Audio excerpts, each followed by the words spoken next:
A side effect of doing my Bulletstorm video was that I finally got around to finishing Modern Warfare 2. I used to play the multiplayer religiously back in undergrad, but I never got past storming the White House on Hardened. So I went back to the game and finished it properly. I started on Hardened, but by the first Favela mission, I dropped back down to regular. By the way, this is the 2009 version. I'm sure the remastered version looks better, but the choppy graphics add to the atmosphere for me. And I'm glad I did this because Modern Warfare 2 is one of those watershed games that leaves an impact on the industry for decades. Like that final face-off with Shepard? I use that clip a lot in my Bulletstorm video, but here it is in Vanquish. I never knew that. 06. Minimum impact on primary operations. Sam, get out of there! Move! God damn it! Move! Die. Microwave transmission final charge sequence completed. Microwave transmission is now available. Die.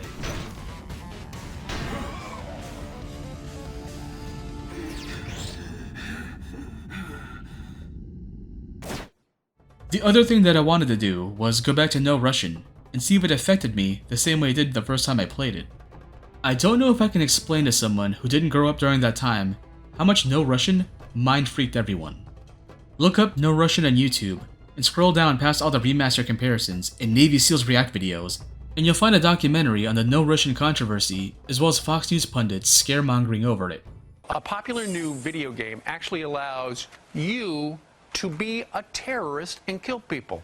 Take a look. And yeah, no surprise that No Russian would garner those reactions. That mission was designed to shock its audience. I don't know if anyone's ever put the pieces together, but the 2 at the end of Modern Warfare 2 implies the existence of a theoretical Modern Warfare before 2. In this theoretical Modern Warfare 1, I surmise that there are set pieces and moments that players at the time would have found shocking to happen, such as seeing a character they play die of radiation poisoning due to being within the blast zone of a nuclear bomb. And if this mythical Modern Warfare success took off so as to garner a sequel, then Infinity Ward, the devs, would have to punch up the script for Modern Warfare 2 to outdo themselves. Thus, No Russian. It's funny how Modern Warfare 2 became the poster child for 7th gen military shooters, when so much of its campaign is a direct response to things that happened in the first Modern Warfare. Like, the Shepard fight goes down the way it does to up the ante over the Zakea fight at the end of Modern Warfare 1. I've thought about how to best describe No Russian and the controversy surrounding it without getting too into the weeds about Bush-era politics, and I think I have a decent film analogy. No Russian is to video games what The Interview was to movies. You cannot pull out of this. I'm pulling out. You're way too deep to pull out. I'm pulling out. No, you're not. You're leaving it in. I've been pulling out for years, son. Now, if you don't know or remember what The Interview was, it was a 2014 comedy starring Seth Rogen and James Franco where they meet with a parody of the Prime Minister of North Korea, Kim Jong-un. The Interview was actually a pretense for the CIA to kill the Prime Minister. 2014 was a tumultuous time for our country and North Korea. We were on rocky terms with the previous Prime Minister, Un's father Il, and we'd already had a movie making fun of Il by the South Park guys. Un was a wild card at the time, as we didn't know how closely he would follow his father's footsteps, and so The Interview drew a lot of bad press for stoking the flames between our countries. Fast forward to 3 presidents and an insurrection attempt later, you could watch The Interview on Netflix. This movie that everyone scaremongered because it would upset a sleeping giant is now up for streaming once we found out that all Un wants to do is ball and turn tables. In North Korea. So, No Russian. What the hell is it? 5 years after the first Modern Warfare, General Shepard recruits Army Ranger Joseph Allen into Task Force 141. The group's latest target is Vladimir Makarov, a Russian mercenary taking advantage of the political unrest following Imran Zakhaev's death in the first game. In order for Allen to insert into Makarov's outfit, he has to make himself look like a Russian terrorist, tats and all. With Shepard pulling the strings, Allen joins Makarov's payday lobby and the infamous chapter begins. I don't know if this was a feature in the original release, but starting up a fresh run of Modern Warfare 2 prompts you on whether you would like to skip over the chapter or play through it. If you decide to keep it but get cold feet once it happens, you always have the option to skip the chapter in the start menu. I'm of 2 minds over this decision. On the one hand, I'm glad that Infinity Ward was considerate enough to allow people to opt out of the chapter and make it known that it wouldn't affect their final score once they beat the campaign. On the other hand, it feels cowardly to have the opt-out function. If there was any point to keeping this chapter in the game, besides shock imagery, giving players a way out of experiencing it betrays any confidence behind the set piece. This is the kind of shit that validates Spec Ops The Line's themes about how non-committal mill shooters are with the geopolitics they dabble in. I bought Modern Warfare 2 when it first dropped and went into the campaign cold. I distinctly remember reaching No Russian and feeling a visceral disgust over the first half of the chapter. Like, I knew the game was deliberately being shocking, but it still affected me. I didn't fire my gun once into civilians. I just stood there and watched my comrades light them up. Unfortunately, you do have to participate once a response team arrives or Makarov will dome you himself. So I compromise my values and fire at Russian police, justifying it as responding with reasonable force. You kill your way to the getaway van, and then get shot by Makarov anyways, as the massacre and Alan's death would serve to create a false flag operation that convinced the Russian government that the US were gunning for them. That's why it's called No Russian. It's not that you're sparing any Russians, you're in a Russian airport. Every single person in that area is Russian.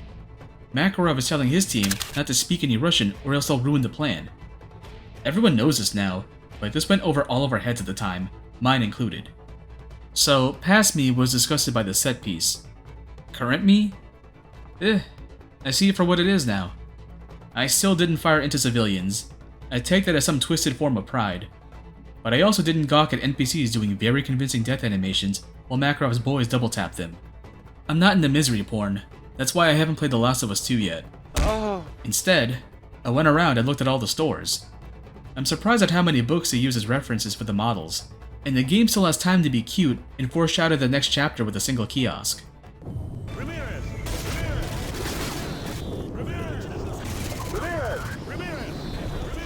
Like it or not, Modern Warfare 2 and No Russian have an important place in gaming history, and I think it's important to remember that when you talk about game narratives. Back in undergrad, I took a humanities course on propaganda. At the end of the semester, our professor had us watch a Nazi propaganda film.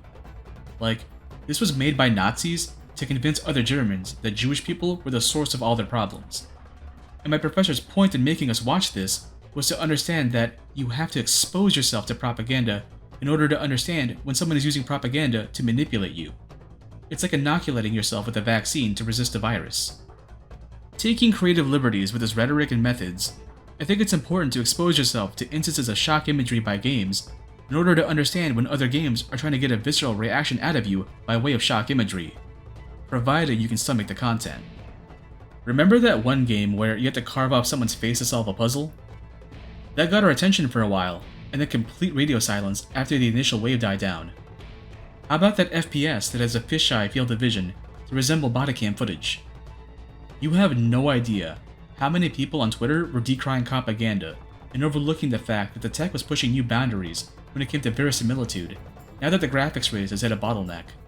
You gotta play games that yank your chain, so you know not to flinch the next time another game tries to yank it.